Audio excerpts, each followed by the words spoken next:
बीते दिनों से जारी विवाद के बीच अभिनेत्री कंगना रनौत ने आज महाराष्ट्र के राज्यपाल भगत सिंह कोश्यारी से मुलाकात की।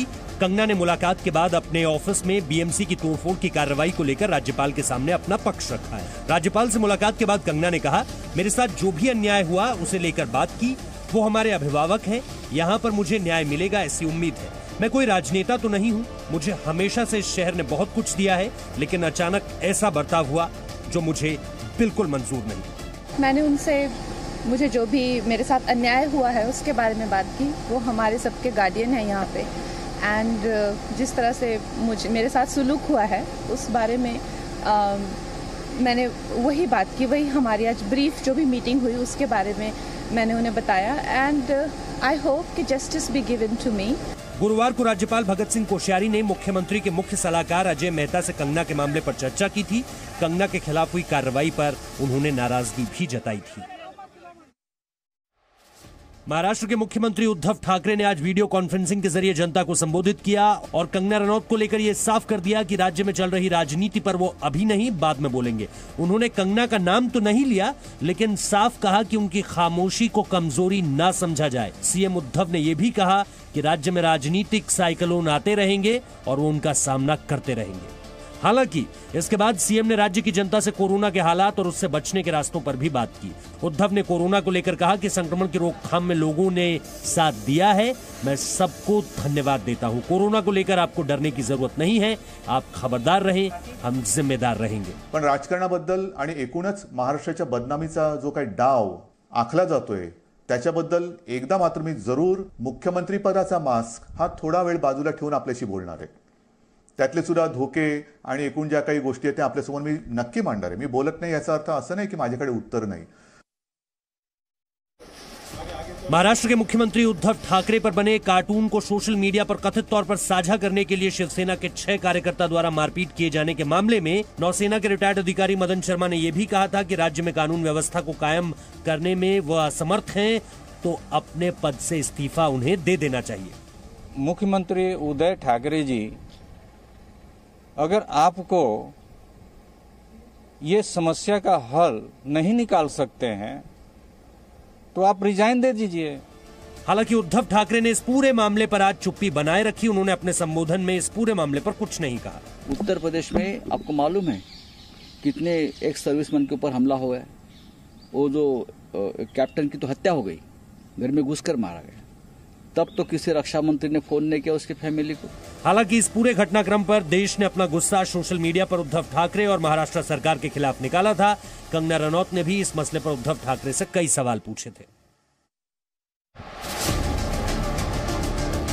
भारत और चीन के बीच गलवान में हुई झड़प के बाद चीन ने बार बार अपनी तरफ मारे गए सैनिकों की संख्या छिपाई थी, लेकिन अब अमेरिकी अखबार न्यूज वीक ने अपने आर्टिकल में गलवान में चीन के मारे गए सैनिकों की संख्या बता दी है। 11 सितंबर के इस आर्टिकल के मुताबिक 15 जून को गलवान में हुई झड़प में चीन के करीब 60 सैनिक मारे गए। सबसे बड़ी बात यह कि इस करारी हार के चलते चीन के राष्ट्रपति जिनपिंग, जो कि पार्टी के सेंट्रल मिलिट्री कमीशन के अध्यक्ष भी हैं और इस नाते पीएलए के लीडर भी, वो इसके बाद भी भारत के खिलाफ अपनी आक्रामकता जारी रखना चाहते हैं। अब इस आर्टिकल से इतर आज के सच को देखें तो 15 जून यानी गलवान के बाद भारतीय सेना कई बार चीन को अलग अलग मोर्चों पर धूल चटा चुकी है। साउथ पैंगोंग और नॉर्थ पैंगोंग पर भारतीय सेना की हालिया बढ़त चीन के राष्ट्रपति को भारतीय सेना की तरफ से एक और करारा जवाब है। अमेरिकी अखबार की इस रिपोर्ट में इस बात का भी जिक्र है कि भारत की सेना बोल्ड एंड बेटर है और दुश्मन उसके इस बदले हुए रूप को देखकर चौंका हुआ है। माननीय प्रधानमंत्री जी से निवेदन करूंगा कि वे रिमोट दबाकर इन तीनों परियोजनाओं को राष्ट्र। बिहार चुनाव से पहले पीएम नरेंद्र मोदी ने बिहार के लिए 901 करोड़ रुपए की योजना किया। इसके साथ ही पीएम मोदी ने पारादीप हल्दिया दुर्गापुर पाइपलाइन का उद्घाटन भी किया। इससे पहले पीएम मोदी ने आज बिहार के दिग्गज नेता रघुवंश प्रसाद सिंह को नमन किया। गौरतलब हो कि विधानसभा चुनाव की आचार संहिता लागू होने से पहले तक प्रधानमंत्री बिहार में 16,000 करोड़ की योजनाओं की शुरुआत करने जा रहे हैं। इस दौरान पीएम मोदी अलग अलग कार्यक्रमों में लोगों से संवाद भी करेंगे। राज्य सरकार के सक्रिय सहयोग, हमारे इंजीनियरों, श्रमिक साथियों के कठिन श्रम के कारण ये प्रोजेक्ट समय पर पूरा हो पाया है। आपको ये भी जानना चाहिए कि प्रधानमंत्री ने गुरुवार को बिहार में मत्स्य पालन, पशुपालन व कृषि विभागों से जुड़ी 294 करोड़ रुपयों की योजनाओं का उद्घाटन और शिलान्यास किया था।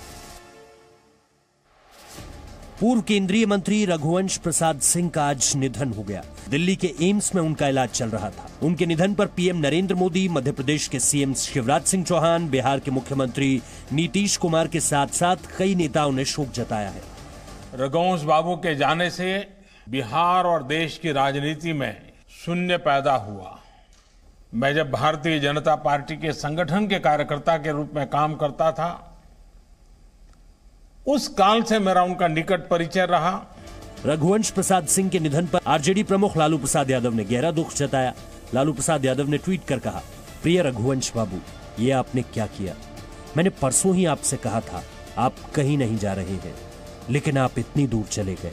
निशब्द हूं, दुखी हूं, बहुत याद आएंगे। रघुवंश प्रसाद सिंह साल 1977 से सियासत में रहे। उन्हें लालू प्रसाद यादव का करीबी और उनका संकट मोचक माना जाता है। नीट और जेईई की परीक्षा रद्द करने की लगातार मांग के बीच आज आखिरकार नीट की परीक्षा हो गई। इसमें 15 लाख से ज्यादा छात्र शामिल हुए। इन एग्जाम्स को देखते हुए दिल्ली में आज सुबह 6 बजे से मेट्रो शुरू की गई थी। कोलकाता में भी आज सिर्फ नीट उम्मीदवारों के लिए मेट्रो चलाई गई थी। कोरोना वायरस को देखते हुए देश के अलग अलग परीक्षा केंद्रों को सैनिटाइज किया गया था ताकि किसी तरह की कोई कमी न रह जाए। केंद्रीय स्वास्थ्य मंत्रालय ने परीक्षा आयोजित करने के लिए संशोधित स्टैंडर्ड ऑपरेटिंग प्रोसीजर जारी किया। परीक्षा दोपहर 2 बजे से 5 बजे तक हुई। हालांकि कोरोना संक्रमण को देखते हुए छात्रों को अलग अलग टाइम स्लॉट में केंद्र पर पहुंचने के निर्देश दिए गए थे। इसके साथ ही उनके एडमिट कार्ड्स में दिए गए टाइम स्लॉट के हिसाब से ही उन्हें परीक्षा केंद्र में पहुंचना था। एनटीए ने इस बार सेंटर लोकेटर से अपना एग्जाम सेंटर तलाशने की सुविधा भी दी थी। सेंटर पर पूरी तरह टच फ्री एंट्री थी और स्टूडेंट्स को कोरोना से बचाने के लिए उन्हें फेस शील्ड भी दी गई थी। एनटीए की ओर से हर सेंटर पर ऑनलाइन मॉनिटरिंग भी पूरे एग्जाम के दौरान जारी रही। 14 सितंबर से संसद का मॉनसून सत्र शुरू हो रहा है, लेकिन इस बार सत्र शुरू होने से पहले कोई सर्वदलीय बैठक नहीं हुई। पिछले 20 सालों में ऐसा कभी नहीं हुआ था। किसी भी सत्र से पहले सर्वदलीय बैठक की एक परंपरा रही है। इससे पहले लोकसभा अध्यक्ष ने रविवार को संसद की बिजनेस एडवाइजरी कमेटी की बैठक बुलाई थी। सुबह 11 बजे हुई इस बैठक में संसद सत्र के एजेंडे पर चर्चा हुई। बैठक में संसदीय कार्य मंत्री प्रहलाद जोशी, केंद्रीय मंत्री अर्जुन राम मेघवाल, कांग्रेस नेता अधीर रंजन चौधरी और असदुद्दीन ओवैसी शामिल हुए थे। इस बार के सत्र में विपक्ष की ओर से भारत चीन विवाद, कोरोना वायरस और अर्थव्यवस्था से जुड़े मुद्दों पर सवाल उठाए जा सकते हैं। इस बार के सत्र से प्रश्नकाल को भी हटा दिया गया है। मार्च के महीने में लॉकडाउन के ऐलान के कुछ दिन पहले ही संसद का सत्र अनिश्चितकाल के लिए स्थगित कर दिया गया था। लोकसभा और राज्यसभा सचिवालय की ओर से जारी अधिसूचनाओं के मुताबिक दोनों सदनों की कार्यवाही अलग अलग पालियों में सुबह 9 बजे से 1 बजे तक और 3 बजे से 7 बजे तक चलेगी। शनिवार और रविवार को भी संसद की कार्यवाही जारी रहेगी।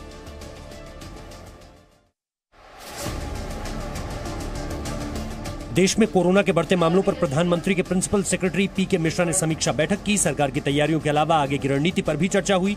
देश में बढ़ते कोरोना के बीच इस बैठक में कई अहम मुद्दों पर भी चर्चा हुई। मीटिंग में इस बात पर भी चर्चा हुई कि कोरोना के हालात से कैसे निपटा जा रहा है और क्या और कौन कौन से जरूरी कदम उठाने की जरूरत है। आपको बता दें कि देश में कोरोना का आंकड़ा 47 लाख को पार कर चुका है और 24 घंटे में 94,372 नए केस सामने आ चुके हैं। इस दौरान 1,114 लोगों की मौत भी हुई है। कोरोना से ठीक होने वाले मरीजों के लिए स्वास्थ्य मंत्रालय ने गाइडलाइंस जारी करके कुछ अहम बातें कही हैं, जिसमें सबसे अहम है मास्क और सोशल डिस्टेंसिंग के साथ पर्याप्त मात्रा में गर्म पानी पीना, स्मोकिंग से दूर रहना और योग करने को भी कहा गया है। इसके साथ साथ सही वक्त पर भोजन करना और पर्याप्त नींद लेना भी कोविड से ठीक हुए मरीजों के लिए जारी गाइडलाइंस में शामिल है।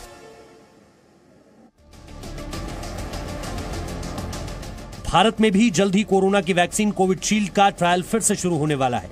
डीजीसीआई यानी drug controller general of India जल्द ही कोरोना वैक्सीन ट्रायल को फिर से शुरू करने के लिए मंजूरी दे सकता है। भारत में जिस तरह से कोरोना के मामले बढ़ रहे हैं, ऐसे में इसे एक अच्छी खबर कह सकते हैं। दरअसल ऑक्सफोर्ड यूनिवर्सिटी ने 6 सितंबर को वैक्सीन का ट्रायल रोका था, लेकिन सीरम इंस्टीट्यूट ऑफ इंडिया ने भारत में ट्रायल जारी रखे थे।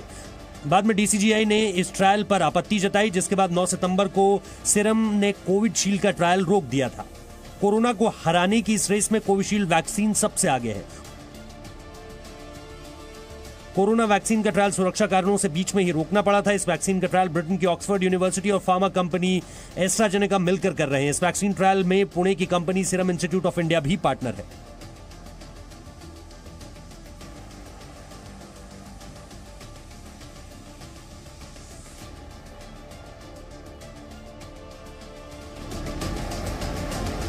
कोरोना महामारी से लड़ने के लिए दिल्ली के छतरपुर स्थित आईटीबीपी कोविड सेंटर में बनाए गए 10,000 बेड वाले देश के सबसे बड़े कोविड केयर सेंटर में मरीजों की खास तरीके से देखभाल की जा रही है।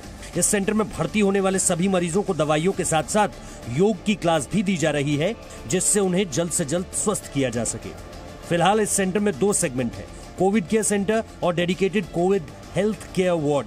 यहाँ कोविड के गंभीर मरीजों की देखभाल विशेष तरीके से की जा रही है। पेशेंट को योग सेशन और होलिस्टिक थेरेपी दी जाती है। रोगियों की मेंटल हेल्थ के लिए आईटीबीपी के मनोवैज्ञानिक रोजाना सेशन करते हैं।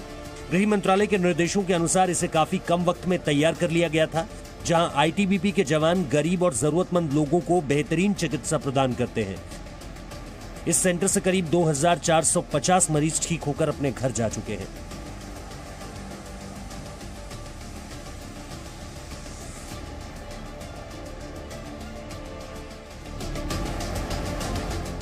मध्य प्रदेश के मंदसौर में रंगदारी की वसूली के लिए गुंडों द्वारा एक युवक की दिन दहाड़े सड़क पर पिटाई करने का मामला सामने आया है। सीसीटीवी फुटेज के आधार पर पुलिस ने 3 आरोपी युवकों को धर दबोचा है और उनसे पूछताछ की जा रही है।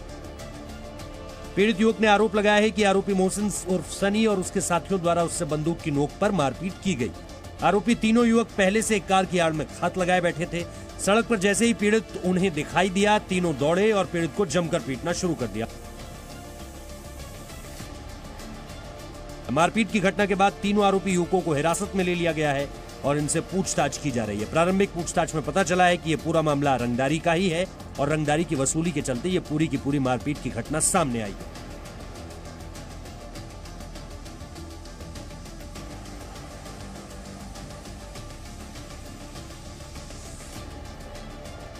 Presenting B News app, available on Google Play and App Store. Download it now.